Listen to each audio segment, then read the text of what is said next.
para sa iyo. Nitong umaga lang, malinaw pa sa alaala ko kung gaano kalambing ang paraan ng pagtingin mo sa akin. Parang sa bawat titig ng mga mata mo ay may pangakong hindi kailanman maglalaho. Para bang sa simpleng sandaling iyon, naniniwala akong may lugar ako sa puso mo. Nitong umaga lang din, narinig ko pa ang mga salitang binitiwan mo.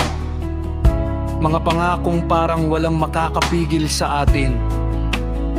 Mga salitang nagpatibok sa puso kong matagal nang naghihintay ng isang taong mananatili.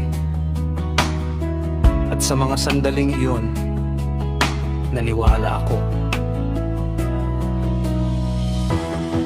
Kani-kanina lang, napakaganda pa ng paraan ng pagkakasabi mo na sanay tayo na nga. Para bang sa wakas, natagpuan ko na ang sagot sa mga tanong na matagal ko nang kinikimkim. Kani-kanina lang din, napakasaya ng pakiramdam ko. Para bang ang mundo ay naging mas maliwanag dahil sa presensya mo.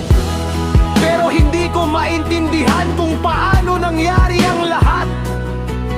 Paano sa loob lamang ng isang iglap, ang pag-ibig na naramdaman ko mula sa iyo ay parang bigla na lang naglaho.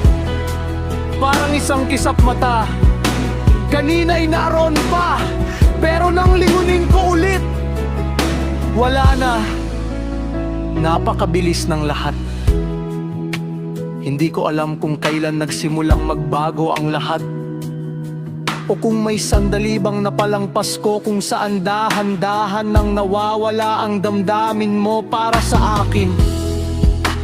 Ang alam ko lang, kanina'y magkasama pa tayo sa isang pangarap.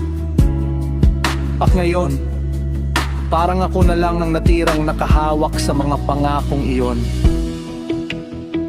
Minsan naiisip ko kung naging totoo ba ang lahat ng iyon, o kung isa lamang itong panaginip na dumaan sa buhay ko ng napakabilis. Pero kahit ganon, hindi ko itinatanggi na minahal kita sa bawat sandaling naniwala akong totoo ang lahat ng sinabi mo.